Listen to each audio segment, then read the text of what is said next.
घर केवल ईंटों का ढांचा नहीं, सांसों का बहता हुआ दरिया है। जहाँ रोशनी और हवा का मेल हो, वही सुकून का असली जरिया है। आज मैं जो आप लोगों को बात बताने वाला हूँ, बहुत महत्वपूर्ण बात है। इस बात को सबसे ज़्यादा ध्यान में रखने की ज़रूरत है। मैं वास्तु और फेंग शुई के बारे में बात करना चाह रहा हूँ। वास्तु क्या है और फेंग शुई क्या है, फेंग शुई किस तरीके से हम लोगों को भ्रमित कर रही है और वास्तु का साइंस क्या है, ये सबसे ज्यादा महत्वपूर्ण बात है। हर एक घर को, प्रत्येक व्यक्ति को इस बात का ध्यान रखना चाहिए। वास्तु क्या है, सबसे पहले हम इस बात को समझेंगे। वास्तु 5 तत्वों से बनी हुई चीज है। अग्नि, वायु, आकाश, पृथ्वी, जल, इन 5 तत्वों से मिलकर एक घर बनता है।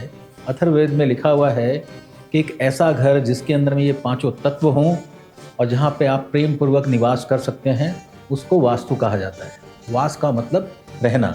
और उसी तरीके से यदि हम मान लीजिए कि तुलना करते हैं, जब फेंग शुई की तुलना करते हैं, तो फेंग शुई सिर्फ 2 तत्वों से बना हुआ है, आग और पानी। फेंग शुई बेसिकली इंडिया से गया हुआ है।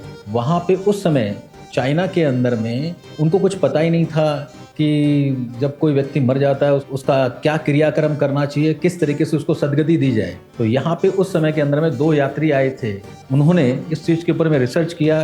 वो तक्षशिला में पढ़े, नालंदा में पढ़े। यहाँ से वो लोग जाते हैं और वहाँ पे मुर्दों को दफनाने की प्रक्रिया को फेंग शुई कहा जाता है। छोटी छोटी आपको बात बताता हूँ कि कैसे उन लोगों ने हमारे मन मस्तिष्क के ऊपर में फेंग शुई के दुष्प्रचार के माध्यम हमारे ऊपर में कब्जा किया।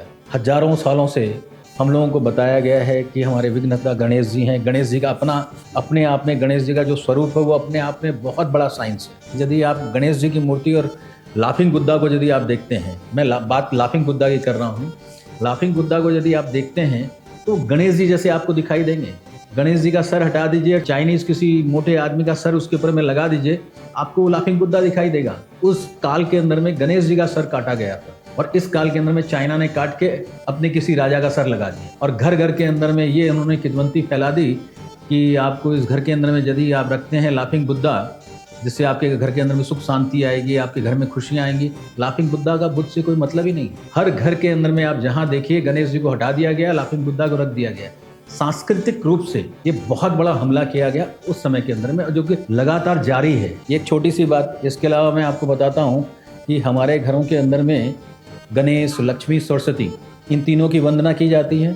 उसी तर्ज पे उन्होंने लाओ फुक साओ को बना दिया। तो इसका मतलब ये हुआ कि हम अपने गणेश, लक्ष्मी, सरस्वती को हटा दें, उनके लाओ फुक साओ को वहां पे बैठा दें। एक और भी चीज मैं आपको बताऊं, उन्होंने क्या किया, एक समय के अंदर में वर्ल्ड के अंदर में कॉइन्स बंद हो रहे थे। उन्होंने अपने कॉइन को क्या किया, कॉइन के अंदर में छेद किया। वो 2 पैसे, 5 पैसे, 10 पैसे, 50 पैसे कॉइन के अंदर में छेद किया। उसके अंदर में रेड कलर का रिबन बांधा और इंडिया के अंदर मार्केटिंग की कि आप अपने घर के गेट के आगे इसको लगा लीजिए, आपके घर के अंदर में लक्ष्मी का प्रवेश हो जाएगा।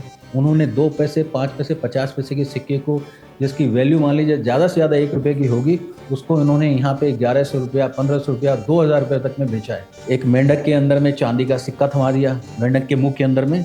बोले इसको आप अपने घर के अंदर में रखिए, आपके घर के अंदर में लक्ष्मी का प्रवेश हो जाएगा।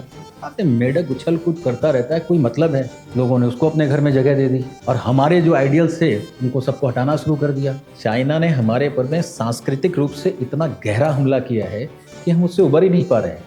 हमको समझ में नहीं आ रहा है क्या चीज़ सही है, क्या चीज़ गलत है। इसके ऊपर में बहुत शोध और रिसर्च की जरूरत है। चाइना कहता है कि आप नॉर्थ ईस्ट को बंद कर दीजिए, फेंग शुई के अंदर में बताता है कि नॉर्थ ईस्ट को बंद कर दीजिए। उसको डर था, चाइनीज लोगों को डर था कि नॉर्थ ईस्ट से मंगोलियन आते थे, वो उनके ऊपर में मार काट करके चले जाते थे, इसलिए उन्होंने नॉर्थ ईस्ट को बंद करवा दिया। नॉर्थ ईस्ट से घर के अंदर में जो किरणें आती हैं वो रोग प्रतिरोधक क्षमता से युक्त कर देती हैं घर को।